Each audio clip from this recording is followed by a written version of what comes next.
last question, last na lang. Hakbang ng maisog sa mga nangyayaring ito, hindi ba, it won't stop from doing hakbang maisog to really, air your Yes, of sentiments. course. Kasi we will insist our constitutional right to express ourselves. It's freedom of speech lang naman. Yun lang naman talaga ang hinihingi natin. Kasi kung hindi mabigay yan, it's a simple right actually. Magsabi ka lang na kung ano yung, how you feel about, sa mga nangyayari ngayon. And I do believe that there is nothing wrong with that. Wala namang mali dyan. Hindi mo naman pwede pagsabihan yung isang individual, you tell somebody to shut up. Because that is very undemocratic pag ginawa mo yan. Sir, do you expect that this is Leyte and Tacloban is this kind of treatment? Participating here? I believe so. Kasi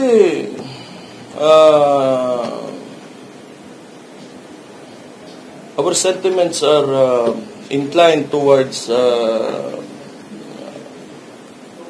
kung ano yung sitwasyon ng country ngayon, and there are the ones who are in the administration.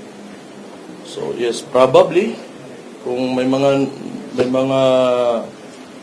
movements or actions that made it hard for us to come here or get here, probably, I do not want to jump to conclusions. Sinabi ng Presidente Duterte during his post na he's even willing to sacrifice his own life. I-continue lang ito, sir. Do you agree with that? Well, that's his choice. Ako, hindi, siguro muna kasi 36 years old pa ako. Siya yun.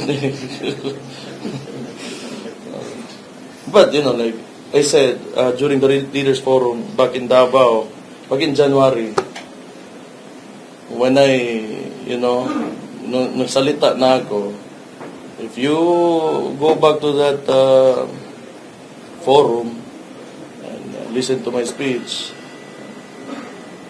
sinabi ko naman, handa na ako, I'm ready to die. Kasi,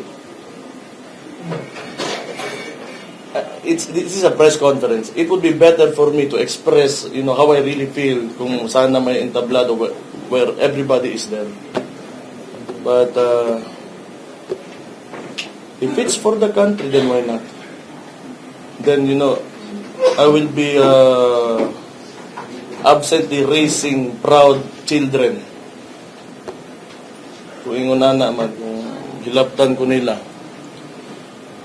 So, we'll see. Pero,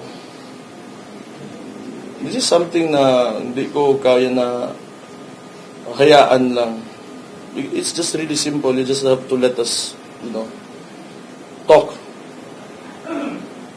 Like everybody else did before this administration. It has always been a practice in the Philippines na kung may sentiments tayo, nagsasalita naman yung mga tao. So, ngayon, bakit hindi? It really is very frustrating and oppressive.